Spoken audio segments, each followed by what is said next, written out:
அடுத்த உபதலைப்பு ஆச்சாரமும் அலுவலக நடைமுறையும். ஆபீஸுக்கு கூட சட்டை போட்டுக்கொள்ளாமல் தான் வருவோம் என்று அத்தனை பேரும் உறுதியாக இருந்துவிட்டால் இந்த குடியரசு யுகத்தில் சர்க்கார் ஒப்புக்கொள்ளத்தான் வேண்டும். ஷர்ட்டிங், டெய்லர் லாண்ட்ரி, எல்லா செலவும் மிச்சம். காந்தி 4 முழ வேஷ்டியும் துண்டுமாகவே கிங் எம்பரர் வரைக்கும் போகவில்லையா? ஸ்வதேசி உடுப்பு வந்து இதில் நான் ஆசைப்படுகிற மாதிரி பட்டு மோகமும் போய்விட்டால் செலவு ரொம்ப மட்டுப்படும். தோய்க்காவிட்டால் மடி இல்லை. சூட்டு தினமும் தோய்க்க முடியுமா? பார்வைக்கு அது எத்தனை சுகமாக சுத்தமாக இருந்தாலும் அனாச்சாரம்தானே, வேர்வைதானே. பின்குறிப்பு: அருகில் இருப்பவர் ஏதோ குறுக்கிட்டு கூற அதை கேட்டு அவரிடம் சிறிது விசாரணை செய்துவிட்டு பெரியவர்கள் தொடர்கிறார்கள். இப்போது ஏதேதோ செயற்கை துணி தினுசுகள் கண்டுபிடித்திருக்கிறார்கள். அதனால் கால்சராய் கூட தினமும் நாமே தோய்த்து போட்டு விடலாம். உடனேயே காய்ந்துவிடும். பிழிந்தால் கூட அதிலே மடிப்பு விழுவதில்லை.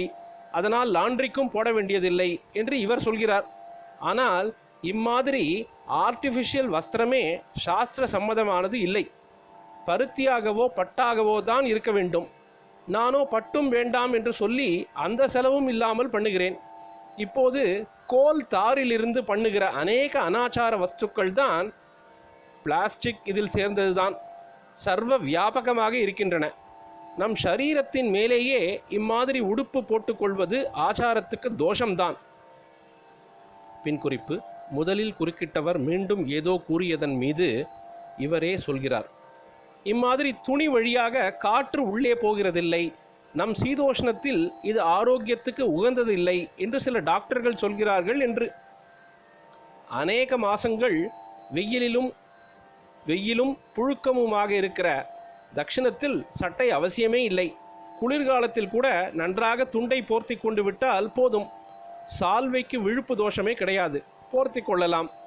இப்படி வழக்கமாய்விட்டதே, அதாவது ஷர்ட்டு போட்டுக்கொள்வதென்று என்றால் அந்த வழக்கமும் புதிதாக 1.5 நூற்றாண்டில் ஏற்பட்டது தானே. ஜனங்கள் ஏகோபித்து மனசு வைத்துவிட்டால் எந்த வழக்கத்தையும் மாற்றிவிடலாம். ராஜாங்கம் அல்லது கம்பெனிகளில் அதிகார ஸ்தானத்தில் இருப்பவர்கள் ரூலை மாற்றும்படி பண்ணிவிடலாம். ட்ரெஸ் விஷயம் மாத்திரமில்லை, சாஸ்திரியமான வேறு சில விஷயங்களிலும் ஆஃபீஸ் அனுமதிக்காதே, ஆஃபீஸ் நடைமுறை இதற்கு இடம் கொடுக்காதே என்று சொல்கிறார்கள். ஏகாதசியில் விரதம் இரு என்று சொல்கிறீர்களே, ஆஃபீஸில் லீவு தருவார்களா? எப்படி பட்டினி கிடந்து கொண்டே வேலை பார்ப்பது? அமாவாசைக்கு யதோக்தமாக காலத்தில்தான் தர்ப்பணம் பண்ணுவது என்றால் ஆஃபீஸுக்கு லேட்டாகிவிடுமே என்றெல்லாம் கேட்கிறார்கள். நான் சொல்கிறேன், சகல ஜனங்களும் ஏகாதசி உபவாசம் இருப்பது, சாஸ்திர காலப்படி அமாவாசை தர்ப்பணம் பண்ணுவது என்று தீர்மானமாக செய்துவிட்டால் தன்னால் ராஜாங்கத்தில் லீவு கொடுத்து விடுவார்கள். ஜனங்கள் கிளம்பினால் எல்லாம் சரியாய்விடும். அனாவசியத்துக்கெல்லாம் கிளம்பி தாங்கள் சொல்கிற மாதிரி சர்க்காரோ கம்பெனி முதலாளிகளோ செய்யும்படி பண்ணவில்லையா என்ன? அந்த ரைட், இந்த ரைட், ஸ்ட்ரைக், டெமான்ஸ்ட்ரேஷன் என்று அந்த டே இந்த டே என்று கொடியை பிடித்து கொண்டு சுத்தப் போகிறோம், சத்தம் போடப் போகிறோம் என்றால் லீவு விடவில்லையா? நமக்கு நிஜமாக ஸ்ரத்தையும் தைரியமும் இருந்தால் எதையும் நடத்தி கொண்டு விடலாம். வெள்ளைக்காரன் நாளிலேயே சர் டி முத்துசாமி ஐயர் மாதிரி பரம ஆச்சாரமாய் இருந்து கொண்டே ஜட்ஜு பதவி வரை வகித்தவர்கள் இல்லையா என்ன?